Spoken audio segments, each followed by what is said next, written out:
안녕하십니까. 동로사주TV 우동로입니다. 오늘은 60갑자 18번째 신사일주의 본성에 관해서 강의를 이어나가겠습니다. 신금은 음의 금이죠. 사는 경금의 장생지가 사입니다. 양생음사, 금한테는 사가 사지가 되겠죠. 지장간은 무, 경, 병입니다. 병신합수가 되네요. 병화는 정관, 겁재, 그 다음 정인입니다. 병화가 병신합수가 돼서 금생수하고 있습니다. 기묘하고 좀 비교를 한번 해보겠습니다. 기묘는 갑과 을이 있죠. 갑은 정관이고 을은 평관입니다. 갑기합, 똑같이 정관과 암합이 되어 있으면서 신사와 기묘가 많이 다르죠.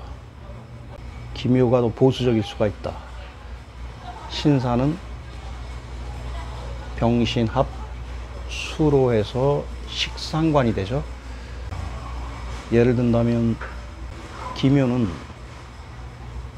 자기가 가본 데만 가는, 어떻게 보면 더 보수적이라고 할 수 있습니다.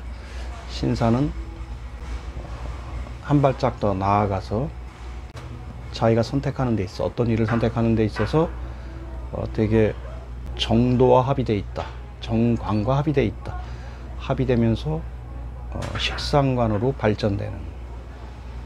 신사는 신금 자체가 좀 예민하고 예리함을 가지고 있습니다. 그래서 다른 천간에 비해서 신금 일주를 가지고 있는 분들은 예민하신 분들이 많다.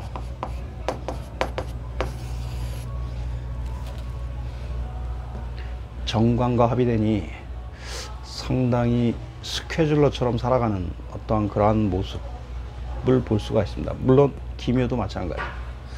그렇지만은 신사와 기묘가 다른 점은, 신사는 천간이 금이고 사화는 화입니다.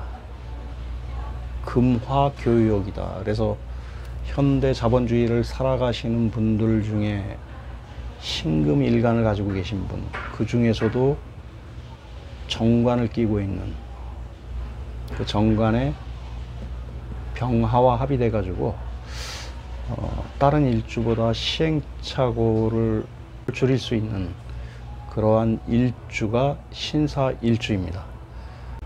또 정인으로 작용하는, 그래서 신사일주들은 어떤 원리 원칙과 합의돼서 새로운 것을 창조하는 그러한 일에 적합한 분들이다.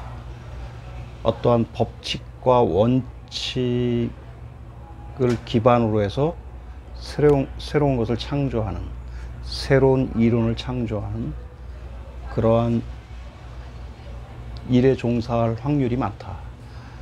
정인이 인생 초반에 작용이 돼 공부를 한다면 전문가의 길을 갈 수 있고, 학자의 길을 갈 수 있고, 그다음 의료 전문인, 법봉을 휘두르는 법률가로서도 손색이 없다고 할 수 있습니다. 신사일주는 기묘와 틀리게 보수적인 것 같지만 한 템포 더 나아가는 오행으로 병신합수가 됩니다.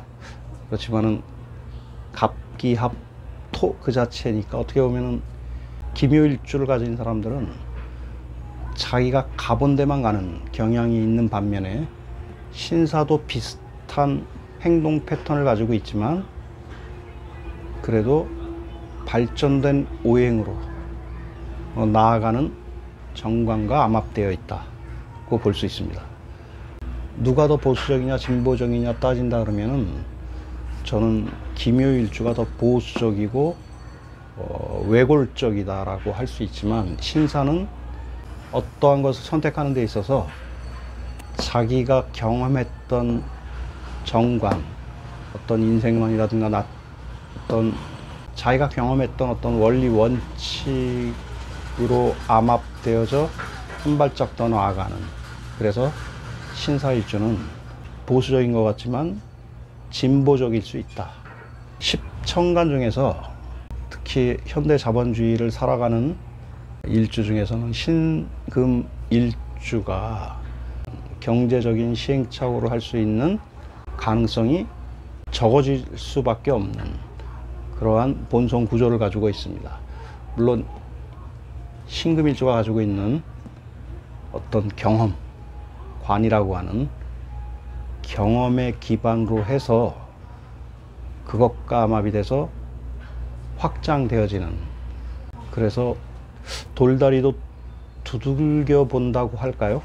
나아갈 때는 항상 본인이 갖고 있던 어떤 관과 합의되는, 그래서 신금일주들하고 고스톱을 치거나 포카를 칠 땐 이분들이 딸 확률이 상당히 높다고 볼 수 있죠. 두 번 다시는 시행착오를 하지 않는, 어떻게 보면은 한 번 실패를 관에다가 정관에다 새겨 진보되어져 가는, 그래서 신사일주들은 상당히 뭐라 그럴까요? 보수적이면서도 보수적에서 되게 진취적이고 진보적이다라고 할 수 있습니다. 기묘는 자기가 경험한 테두리 이외에 벗어나는 법이 별로 없죠. 그래서 한 번 가본 맛집, 식당을 간다면 이분들은 그보다 더 나은 것을 찾겠지만, 기묘는 평생 한번 각인된 식당이면 그 식당만을 고집할 것이고, 신사는 자기 원리 원칙을 기반으로 해서 다른 오행으로 진화 발전하는 오행이다. 그래서 신사일주들은 현대 자본주의를 살아가는 데 있어서 다른 천간에 비해서 적게 시행착오를 할 수밖에 없는 본성 구조를 가지고 있습니다. 또 한 가지는 정인이라는, 초년의 정인이라는 어떤 인성이 잘 작동됐을 경우에 학자로서, 그 다음에 과학자로서, 의료인으로서 법봉을 휘두를 수 있는 전문가로서 살아갈 수 있는 그런 일주가 신사일주일 것 같습니다. 신사일주, 오늘도 사주 8글자를 법륜도에다 집어넣어서 그분의 미래를 한번 통변해 보겠습니다.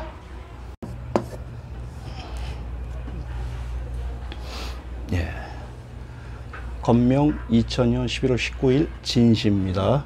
경진 정의 신사, 그 다음에 임진시. 자, 금생수, 수생, 목, 목생화,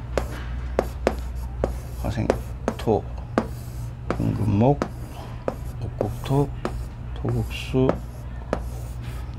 화극금, 신금, 사화, 진토, 진토, 임수, 정화, 경금.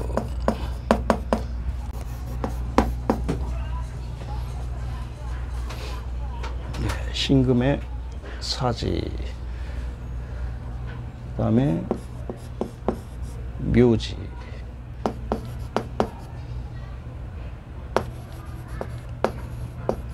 목욕지가 되겠네요.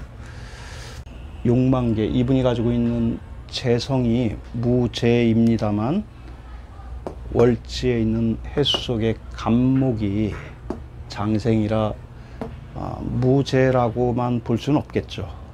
월지에 있는 간목이 이분의 정재입니다. 그래서 상당히 치밀하고 꼼꼼함이 엿보인다. 그래서 이분은 이공계도 가능할 것이고 경제학도 가능할 것이고 법 공부를 한다면 상관이 상당히 세다고 할 수 있습니다. 그래서 상관이라고 하는 것은 신금이 가지고 있는 말의 행동력, 말을 참 잘한다. 그 상관이라고 하는 건 말 그대로 관을 상하게 하는. 그래서 만약에 법대에 들어가서 로스쿨을 간다면 이분은 변호사로서의 충분한 자질을 가지고 있는 사주 법륜도를 가지고 있습니다. 이분의 초년에 문곡이 자리 잡는다면, 학문, 인성이 들어와서 공부를 열심히 한다면 충분히 판검사, 변호사도 가능한 법대를 지향하는 남자분입니다. 어쨌거나 신사는 어떠한 일을 추진하는 데 있어서 다른 일주들이 가지고 있지 않은 시행착오의 확률이 적다.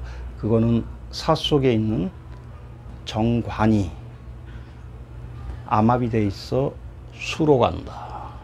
정관이라고 하는 거는, 관이라고 하는 거는 신금일주 2분의 인생관도 될 수 있고요. 그 다음에 마치 교과서도 같고 성경책과도 같다. 그리고 이분이 살아가는 어떤 인생의 나침판과도 같은, 그리고 이분이 몸담게 될 하나의 조직일 수도 있고, 노후엔 자녀를 얘기하는 거죠. 관과 합의되어 있다는 것은 이분이 직장 생활을 했을 때도 상당히 원리 원칙주의자이면서 일에 몰두할 수 있는 어떤 원리 원칙에 기반으로 한 기획력을 발휘할 수 있는 그러한 사주 법륜 구조를 가지고 있습니다.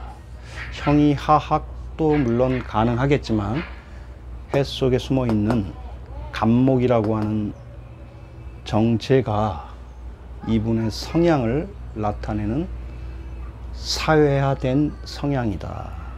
본성에는 꼼꼼하고 치밀한 면은 없지만 이분이 사회화되면서 상당히 꼼꼼해지고 치밀해졌다라는 거죠. 제가 보기에는 로스쿨 가서 훌륭한 변호사가 될 수 있는 사주 법륜 구조를 가지고 있습니다. 또 한 가지는 상관이 상당히 강하게 들어와 있는, 로스쿨 같은 데 가면 매우 활발한 활동을 할 수 있는 법률가로서 완벽한 사주 구조를 가지고 있다고 봐도 과언이 아니겠습니다. 오늘은 신사 일주에 대해서 설명을 드렸는데요. 신사 일주는 다른 천간 기운보다도 어떤 일을 추진할 때 있어서, 어떤 일을 선택하는 데 있어서 상당히 자기가 경험했던 관, 자기가 축적했던 어떤 경험이라든가 기억이라든가 그런 거를 기반으로 해서 행동력이 나오는 분이기 때문에 항상 남하고 대화하는 데서 상당히 신중하고 정확하다라고 할 수 있지 않을까요? 이분이 가지고 있는 이 본성이야말로 잘 사회화된다면 해수가 용신으로서의 역할을 하지 않을까 봅니다. 아무튼 훌륭한 법조인으로 성장해 줄 것을 기원하겠습니다. 감사합니다.